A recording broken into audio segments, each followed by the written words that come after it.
ഇന്ന് ഞങ്ങൾ ഉമ്മാൻ്റെ വീട്ടിൽ പോകട്ടെ, അതായത് റിയാസ് കാക്കാൻ്റെ ഉമ്മാൻ്റെ വീട്ടിൽ.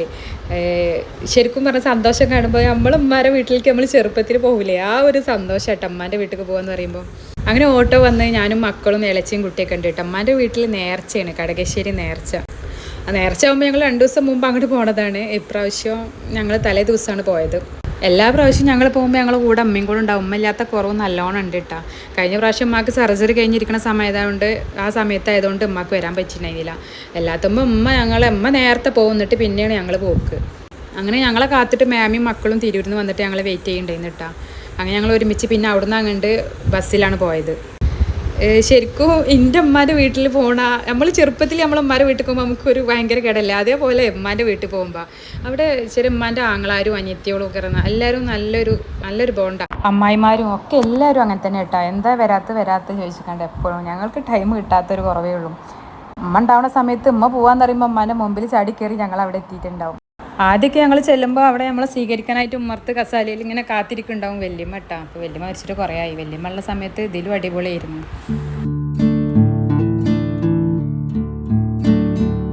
അങ്ങനെ ഞങ്ങളവിടെ എത്തിയപ്പോൾ അമ്മായി ചായയൊക്കെ റെഡിയാക്കി വെച്ചിരുന്നു. അങ്ങനെ എല്ലാവരും കൂടി ഇരുന്ന് കുടിച്ച്.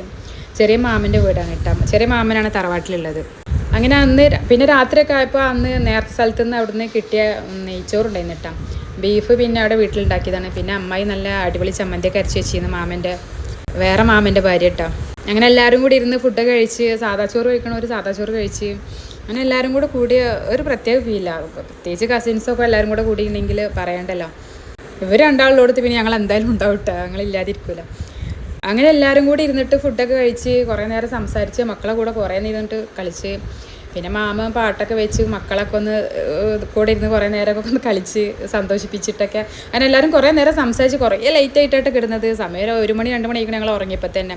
അങ്ങനെ പിറ്റേ ദിവസം രാവിലെ നേർച്ച സ്ഥലത്ത് അവിടുത്തെ ഒരു പായസം കൊടുക്കലുണ്ട്. അത് വാങ്ങിച്ചിട്ട് പോവുകയാണ് കുട്ടികളൊക്കെ കേട്ടോ.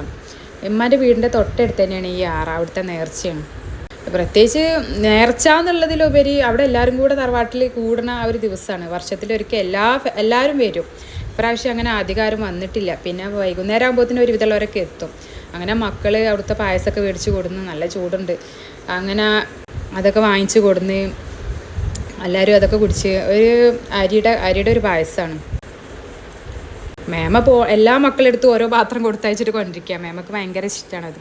ഉമ്മ ഇല്ലാത്ത കുറവ് നല്ലോണം ഉണ്ടായിരുന്നു കേട്ടോ. അമ്മയാണ് ഇതിൻ്റെ ഒക്കെ മുന്നിലായി എല്ലാ കാര്യങ്ങളും ചെയ്യണം. എല്ലാവരും വിളിച്ച് വരുത്തിയിട്ടും എല്ലാതും ചെയ്യിപ്പിക്കണ ആള്. ഉമ്മക്ക് ഒരാൾ പോലും കൂടാതിരുന്ന അവിടെ ഭയങ്കര സങ്കടം. ആ സമയമാകുമ്പോൾ ഉമ്മ എല്ലാവരും വിളിച്ചു വരുത്തിയിട്ടുണ്ടാവും.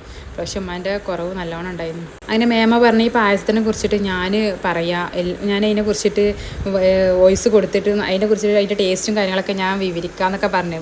പക്ഷേ പാളിപ്പോയി. ആൾക്ക് പറ്റണില്ല. എന്നാലും ആളെ കൊണ്ട് പറ്റണ പോലെയൊക്കെ ചെയ്തിട്ടാ. കൊണ്ടുള്ള ഒരു പായസം ശർക്കര ഇതിൽ ചേർത്തിക്കണ്, പിന്നെ തേങ്ങ, പിന്നെ ജീരകം ഒക്കെ അരച്ച് ചേർത്ത് ഉണ്ടാക്കുന്ന ഒരു പായസമാണ്. നല്ല ടേസ്റ്റ് ഉണ്ട് ഇത് കുടിക്കാൻ. അങ്ങനെ പറഞ്ഞ് ലാസ്റ്റ് ഒടുവിലത്തെ ശ്രമത്തിലാണ് ഏകദേശം ഒന്ന് സെറ്റായത്. മേമക്ക് ഇൻ്റെ കൂടെ വീഡിയോയിൽ വരുന്നതും ഒക്കെ നല്ല ഇഷ്ടമാണ്. അങ്ങനെ താല്പര്യമുള്ള ഒരാളാണ്. ഇന്നത് സപ്പോർട്ട് ചെയ്യുന്നത് ഏറെ കൂടുതൽ മേമയാണ് കേട്ടോ. എന്നോട് പറയും ഇത് വീഡിയോ എടുക്കുക, എന്താ വീഡിയോ എടുക്കാത്ത, വീഡിയോ ഇടുന്ന് പറഞ്ഞിട്ട് ഏറ്റവും കൂടുതൽ സപ്പോർട്ട് തരുന്ന ആളും കൂടിയാണ് കേട്ടോ. അങ്ങനെ തലേ ദിവസം തന്നെ അവർ കച്ചവടക്കാർ വന്നിട്ട് സ്ഥലങ്ങളൊക്കെ നോക്കിച്ച് പോകും. പിന്നെ അവർ വന്നിട്ട് സാധനങ്ങളൊക്കെ സെറ്റ് ചെയ്ത് തുടങ്ങും. അവർ സാധനങ്ങൾ സെറ്റ് ചെയ്ത് തുടങ്ങിയിട്ടുണ്ടെങ്കിൽ പിന്നെ മക്കൾ അവിടെ എണീറ്റ് പോരില്ല. നമ്മളെ പഠിക്കത്ത് തന്നെയാണ് ഈ കച്ചവടക്കാരുള്ളത് കേട്ടോ. ഇവർ പിന്നെ അവിടെ തന്നെ അവരൊന്ന് റെഡിയാക്കി വെക്കും, ഇവർ പോയി വലിച്ചിടും. അങ്ങനെ അവിടുന്ന് മക്കളൊക്കെ അവരവിടുന്ന് പിടിച്ചു കൊണ്ടുവരുമ്പോൾ കാക്ക പറയുന്നുണ്ടായിരുന്നു കേട്ടോ, കൊണ്ടോണ്ട മക്കളെല്ലാം അവിടെ നിന്ന് കണ്ടോട്ടെ എന്നൊക്കെ. പക്ഷേ അവർ കൂടുതൽ നേരം അവിടെ നിർത്തിയാൽ പണി കിട്ടും. പിന്നെ ഐസ്ക്രീമിൻ്റെയും കടലക്കാരും അങ്ങനെ പറയാനില്ലല്ലോ. പൂരപ്പറമ്പിലുണ്ടാവണം അതേപോലെ തന്നെ എല്ലാ കച്ചവടക്കാരും ഉണ്ടാവും കേട്ടോ. ഇവിടെ നിന്ന് അങ്ങോട്ട് ഫുള്ളായിട്ട് അവർ തന്നെ ആവും. അങ്ങനെ ഉച്ചക്കൊക്കെയുള്ള ഫുഡ് റെഡിയാക്കണം. അമ്മായി ബീഫാണ്. അന്ന് ബീഫും സാദാ ചോറും മോരുകറിയാണ് അന്നത്തെ ഉച്ചക്കത്തെ ഫുഡ്. എല്ലാ പ്രാവശ്യവും ബിരിയാണിയാണ് ആക്കൽ. പ്രാവശ്യം സാദാ ചോറ് മതിയാണ്ട് സാദാ ചോറാണ് റെഡിയാക്കിയത്. മേമക്ക് വേണ്ടിയിട്ട് ബീഫിൽ നിന്ന് എടുത്തിട്ട് കുറച്ച് വരട്ടിയാണ്. നമുക്ക് മാത്രമായിട്ട് സ്പെഷ്യലായിട്ട് വരട്ടണം. പക്ഷേ അത് മക്കളുടെ സമ്മതിക്കുക. മക്കൾ അപ്പുറത്ത് കൂടെ ഒക്കെ വന്നിട്ട് അത് കോരിക്കൊണ്ടുപോകലാണ്. അങ്ങനെ ഞങ്ങളിരുന്ന് ഫുഡൊക്കെ കഴിച്ച് എല്ലാവരും എത്തിയിട്ടില്ല. ഇനി ബാക്കിയുള്ളവരൊക്കെ എത്താറാണല്ലോ. പലരും പല ടൈമിലായിട്ടാണ് എത്തുക.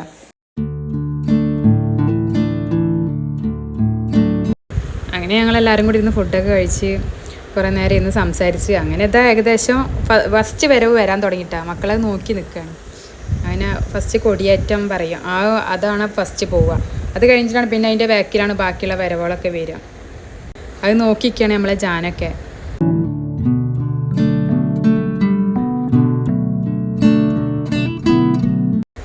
അങ്ങനെ ആ ഫസ്റ്റ് വരവ് പോയി. അതിന് ശേഷം പിന്നെ ഇങ്ങനെ ഓരോ വരവായിട്ട് ഇങ്ങനെ പോകും. അപ്പോഴത്തേനും എല്ലാവരും എത്തും കേട്ടോ, വീട്ടിലെല്ലാവരും എത്തും. പിന്നെ കുറേ ആൾക്കാരുണ്ട്, എല്ലാവർക്കും വീഡിയോയിൽ വരുന്നത് ഇഷ്ടമില്ലാത്തതുകൊണ്ടാണ് അധികം പേരൊന്നും കാണുന്നത്. പിന്നെ ഇങ്ങനെയുള്ള ദിവസങ്ങളാകുമ്പോൾ ആരും ഒരുമിച്ച് കിട്ടൂലല്ലോ, പലരും പല സ്ഥലത്താവും, മക്കളെ തീരും കിട്ടൂല. അങ്ങനെ അത് കഴിഞ്ഞപ്പോൾ സിനിമോളെ അവിടെ നിന്നിട്ട് ഫോട്ടോ വീഡിയോ എടുത്തപ്പോൾ നല്ല ഭംഗിയുണ്ട്, സൺലൈറ്റ് അടിച്ചിട്ട് എന്നിട്ട് മൂപ്പരാൾ ഫോൺ തരുന്നില്ല, ഫുള്ള് വീഡിയോ എടുക്കൽ തന്നെ ഫോട്ടോ എടുക്കൽ തന്നെ ഇരുന്ന ആൾക്ക് പരിപാടി. അങ്ങനെ അത് കഴിഞ്ഞ് ഞങ്ങൾ അവിടെയൊക്കെ ഒന്ന് ചുറ്റിക്കറങ്ങിയിട്ടാണ്. അവിടെയൊക്കെ ഒന്ന് ഇങ്ങനെ റൗണ്ട്, ഒരു പ്രാവശ്യം ഒന്നല്ല, ഇടയ്ക്കിടയ്ക്ക് തന്നെ പരിപാടി. കച്ചവടക്കാരുടെ അടുത്തൊക്കെ പോയിട്ട് ഇങ്ങനെ നടന്ന് അവിടെ ഫുള്ള് കാണും. അതിലിടയ്ക്ക് നമുക്ക് ഇഷ്ടപ്പെട്ട എന്തെങ്കിലുമൊക്കെ ഉണ്ടെങ്കിൽ അപ്പോൾ അതൊക്കെ ഒന്ന് വാങ്ങിക്കും. അങ്ങനെ അവിടെയൊക്കെ ഒന്ന് ഫുള്ളായിട്ട് കറങ്ങിയിട്ട് വന്ന്.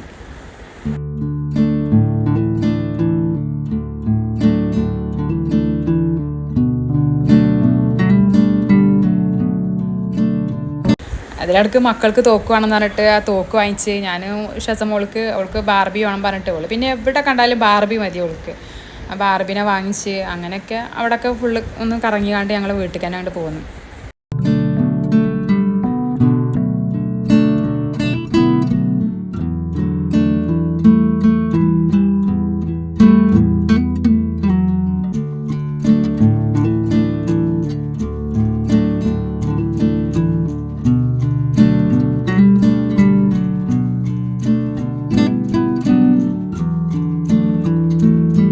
അങ്ങനെ എല്ലാവരും ഇരുന്ന് സംസാരിച്ച്, കസിൻസ് എല്ലാവരും വന്നിട്ടുണ്ടായിരുന്നു. അങ്ങനെ കുറേ നേരം ഇരുന്ന് സംസാരിച്ച്.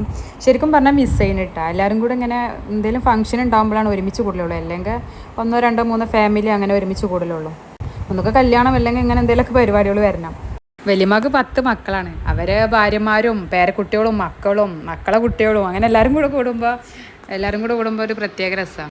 അതിലുമ്മയും ഒരാങ്ങളിയും ഇല്ല കേട്ടോ. അവർ 2 പേരും മരിച്ചിരിക്കണേ. വല്യമ്മയും ഇല്ല. വല്യപ്പ പിന്നെ കുറേ മുമ്പ് മരിച്ചതാണ്. അങ്ങനെ കുറച്ച് കഴിഞ്ഞേക്ക് മാമ വന്ന് എല്ലാവർക്കും ഐസ്ക്രീമൊക്കെ വാങ്ങിച്ചു തന്ന് അത് അവിടെ ഇരുന്ന് കഴിച്ച്. ഈ കുപ്പായിട്ട കാരണം എല്ലാവരും അതിന് നെഞ്ഞടിച്ചു പൊടിച്ചു. കുട്ടിക്ക് നെഞ്ഞില്ല ഇപ്പോ.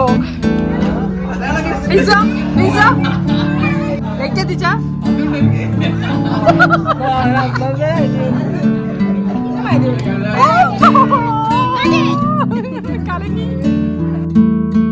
അങ്ങനെ ഇത് അടുത്ത വരവുകളൊക്കെ തുടങ്ങിയിട്ട് കോൽക്കളി, ദഫ് ഇങ്ങനെയൊക്കെ ഓരോ വരവുകളായിട്ട് വരുന്നുണ്ട്. പിന്നെ അങ്ങനെ കുറേ വരവുകളൊക്കെ വന്ന് അതിനുശേഷം പിന്നെ മാമൻ്റെ മോൻ വന്നിട്ട് ഞങ്ങൾക്ക് എല്ലാവർക്കും കോൺ ഐസ്ക്രീമൊക്കെ വാങ്ങിച്ചു തന്ന്. അപ്പോൾ വരുന്നവരൊക്കെ ഇപ്പോൾ അവിടുന്ന് ഓരോന്നായിട്ട് ഇങ്ങനെ വാങ്ങിച്ചു തരുന്നുണ്ട്. അപ്പോൾ അതൊക്കെ വാങ്ങിച്ച് കഴിച്ച് കുറേ നേരം അവിടെ നിന്നിട്ട് ഏകദേശം ഒരു 1 മണി 2 മണി വരെ ഇതിങ്ങനെ വരവുകൾ ഇങ്ങനെ പോയിക്കൊണ്ടിരിക്കും കേട്ടോ. കോൽക്കളിയും ദഫും അങ്ങനെ ഒരുപാടുണ്ട്. ഫുള്ളായിട്ട് വീഡിയോ എടുത്തിട്ടില്ല, ഞാൻ വീഡിയോ എടുക്കാൻ പറ്റിയിട്ടില്ല, ഓരോ തിരക്കിപ്പെട്ട കാരണം. അങ്ങനെ ഐസ്ക്രീമൊക്കെ കഴിച്ച് എല്ലാവരും കൂടി ഇരുന്ന് വീഡിയോ എഡിറ്റ് ചെയ്ത് അപ്ലോഡ് ചെയ്യാൻ കുറച്ച് ടൈം വൈകിപ്പോയിട്ടാണ്. നേർച്ച കഴിഞ്ഞിട്ടിപ്പോൾ കുറച്ചായി, 1-2 ആഴ്ച കഴിഞ്ഞ്. പക്ഷേ ടൈം കിട്ടിയിട്ടുണ്ടായിരുന്നില്ല, ഓരോ തിരക്കിപ്പെട്ട കാരണം. അപ്പോൾ ഇത്രയൊക്കെയുള്ള വിശേഷങ്ങൾ. ബൈ.